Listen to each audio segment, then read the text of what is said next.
राजने एका ड्रॉवरमधून एक पाकिट काढले, ते फोडून त्याने ती पांढरी पावडर टेबलवर टाकली.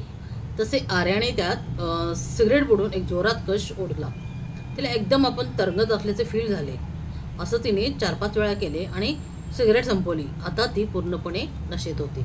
तर नमस्कार, मी आहे ऑथर संगीता आणि माझ्या या यूट्यूब चॅनलवरती तुम्हा सर्वांचं खूप खूप स्वागत आहे. तुम्ही ऐकत आहात माझी दीर्घकथा मालिका साथ दे तू मला. याचे आत्तापर्यंत तुम्ही 20 भाग ऐकलेले आहेत. थोडासा उशीर झाला हा 21वा भाग सादर करायला. तर नक्कीच तुम्ही चॅनलवर नवीन असाल तर पहिल्यांदा सबस्क्राईब करा. सबस्क्राईबच्या बेल आयकॉनवर क्लिक करा, जेणेकरून तुम्हाला माझ्या व्हिडिओचे नोटिफिकेशन लवकरात लवकर मिळेल.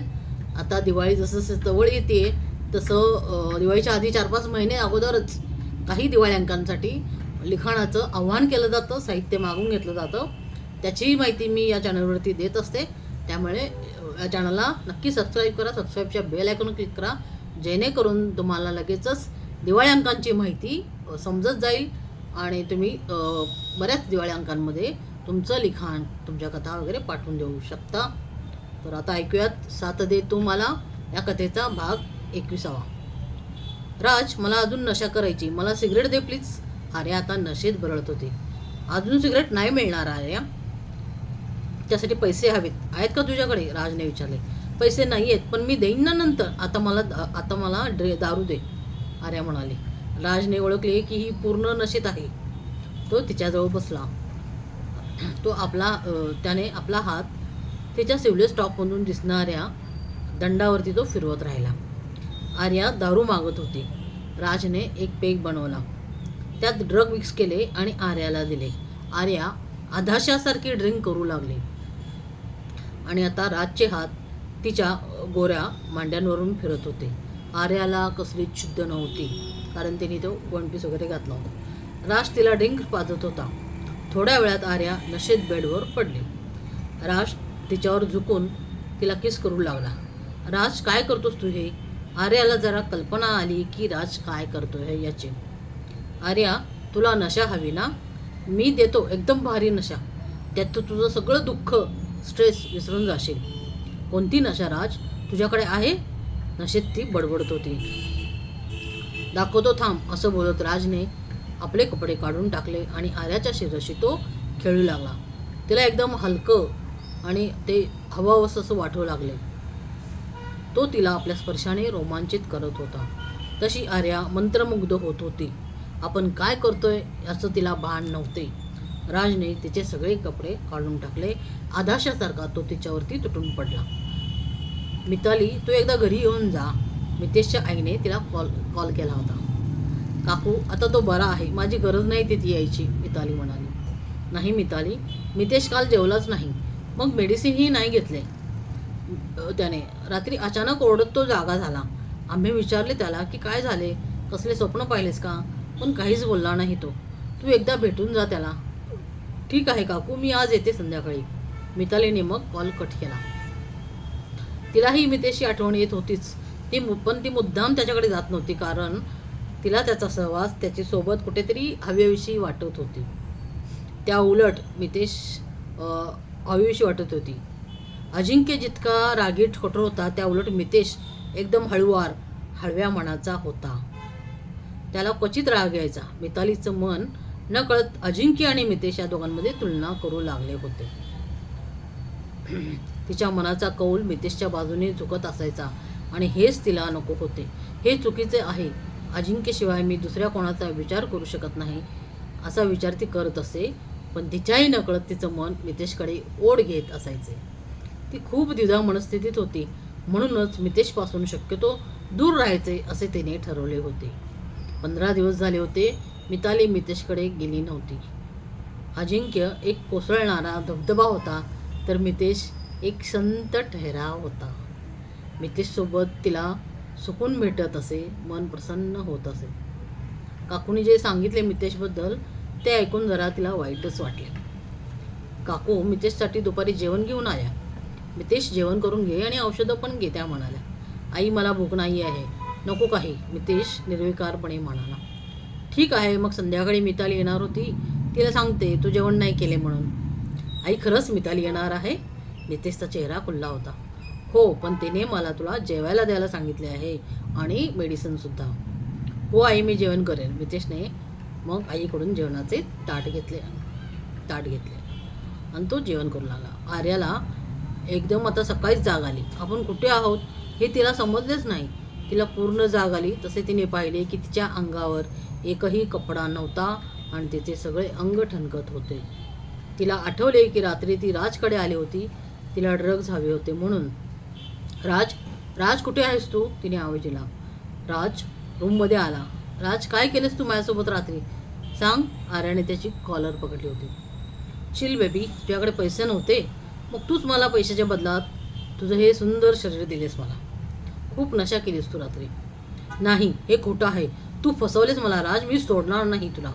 काय करणार आहेस? Police complaint? जा, खुशाल कर. पैसे आहेत का बघ तुझ्याकडे, आणि माल जर माझ्याकडे आहे. जा लवकर जा, राज हसत म्हणत होता. आर्याला जाणवले की तिच्याकडे पैसे नाही आहेत, पण तिला ड्रग्सशिवायही जमणार नव्हते. राज तिच्याजवळ आला. तिचे तोंड त्याने दाबून धरले. काय बोललीस तू? माझ्याविरुद्ध कंप्लेंट करशील? जा, आत्ता जाऊन कर. मी पण सांगेन की तू माझ्याकडे कशासाठी येतेस, आणि पोलीस माझं काहीही वागडं करू शकत नाहीत, समजलं? राज म्हणाला. आर्याला राज कसा आहे हे समजून चुकले होते. राज, आय एम सॉरी, माझं चुकलं, पण मला काहीतरी काम हवे रे. मी पैसे कुठून आणू? तुझ्याकडे काही काम असेल तर मला सांग, मी करेन. आर्या हात जोडून म्हणाली. मी सांगेन ते काम करशील का तू? राजने तिच्या नजरेत बघत विचारले. हो, कसलेही छोटे मोठे काम असेल तर सांग, मी करेन. मला गरज आहे कामाची. ठीक आहे, तू रेडी हो, आपण एका ठिकाणी जाऊ, तेथे तुला काम मिळेल. राज म्हणाला. खरंच राज, मला काम मिळेल? हो, नक्की, तू तयार हो. राज रूममधून बाहेर पडला. रेश्मा, माझा नाश्ता दे. त्याने रेश्माला आवाज दिला. ती नाश्ता घेऊन टेबलपाशी आली. राज, काय या मुलीचे आयुष्य बर्बाद करत आहेस? तिला असं फसवून आणून तू चुकीचं करत आहेस, रेश्मा त्याला म्हणाली. तू मला नको सांगू मी काय करायचं ते. आणि ती पोरगी, तिला कामाची गरज आहे. मी नाही तिला फोर्स केला, समजलं? पण तिला कुठे माहिती आहे की तू कसले काम देणार आहेस?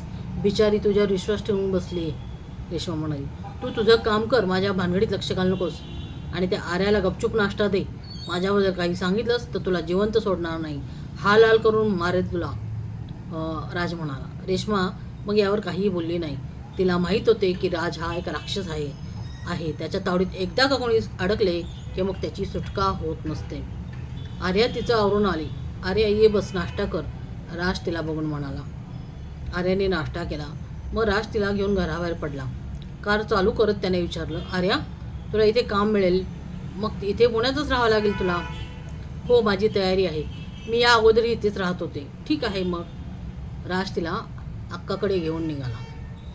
मिताली आपले काम आवरून घरी आली. फ्रेश होऊन कपडे चेंज करून ती मितेशकडे जायला निघाली. ये मिताली, तुला बघून छान वाटले बघ, काकू तिला आल्याला म्हणाले. हो काकू, मला पण छान वाटले. कशा आहात तुम्ही? मी ठीक आहे. हे घे, कॉफी तयार आहे. तू मितेशसोबत कॉफी घे. काकूने ट्रेमध्ये 2 कॉफीचे मग ठेवले. काही बिस्किटही ठेवले. मिताली तो ट्रे घेऊन मितेशच्या रूममध्ये आली. मितेश लॅपटॉप उघडून बसला होता. हॅलो मितेश, त्याने त्याला आवाज दिला. त्याने दाराकडे पाहिले. मितालीला बघून त्याच्या चेहऱ्यावर गोड स्माईल आली. तो तिला जवळजवळ 15-20 दिवसांनी बघत होता. तिच्या चेहऱ्यावरून त्याची नजर हटत नव्हती. मितालीने ट्रे टेबलवर ठेवला. कसा आहेस मितेश? ठीक आहे. तू सांग, कशी आहेस मिताली? मी पण ठीक आहे, पण तुझ्यावर रागावले आहे. प्लीज मिताली, मी पुन्हा सॉरी म्हणतो. माझं त्या दिवशी खरंच चुकलं. इट्स ओके मितेश, मी मस्करी केली. मी नाही रागवले तुझ्यावर. खरंच मिताली, त्याने विचारले. हो, ठीक आहे कॉफी. तिने एक मग त्याच्या हातात दिला. मिताली त्याच्या बाजूच्याच चेअरवर बसली होती. इतक्या दिवसांनी मितेश तिला बघत होता. तिचं बोलणं तो मिस करत होता. तिची आत्ताही बडबड चालूच होती. मितेश, तू लिहायला सुरुवात केलीस का? काही सुचले का तुला? कॉफीचा घोट घेत तिने विचारले. तो एकटक तिच्याकडेच बघत होता. अरे, लक्ष कुठं आहे तुझे? मी ट्राय केला पण नाही लिहू शकलो मिताली. असं करून कसं चालेल मितेश? माझी अट लक्षात आहे ना तुला? हो मिताली. त्याने पटकन तिचा हात पकडला. मिताली प्लीज, मला सोडून जाऊ नकोस. You are my support, my inspiration. त्याच्या नजरेत मिताली हरवली. त्याच्या चेहऱ्यावरचे निरागस भाव, त्याचे गहिरे डोळे तिच्या मनाचा ताबा घेत होते. तिचे हार्टबीट्स जोरजोरात सुरू होते. त्याच्या नजरेत एक आर्जव होतं, एक प्रामाणिकपणा होता. तिच्या केसांची एक वट तिच्या कपाळावर रेंगाळत होती. मितेशचेही श्वास तिला जाणवत होते. तिने त्याच्या हातून आपला हात काढून घेतला. नाही मितेश, मी कुठेही जाणार नाही. मितेशने आपल्या हाताने तिची बट कानामागे खोचली. त्याचा स्पर्श तिला होताच तिचा श्वास जड झाला. मितेशने आपला हात तसाच तिच्या गालावर ठेवला होता. तो अजून तिच्या जवळ सरकला. आपले ओठ तिच्या ओठांवर ठेवण्यात इतक्यात मिताली बाजूला झाली. मितेशला त्याची चूक समजली. So sorry Mitali, I am lost. मी थोड्या वेळसाठी बहकलो होतो, सॉरी. इट्स ओके मितेश, तू तुझी कादंबरी ओपन कर, मी वाचून दाखवते तुला. मिताली त्याचे लक्ष डायव्हर्ट करत म्हणाली. तर आजचा हा कथेचा 21वा भाग तुम्हाला कसा वाटला हे नक्की कमेंट करून सांगा. पुढचा भाग लवकरच येईल.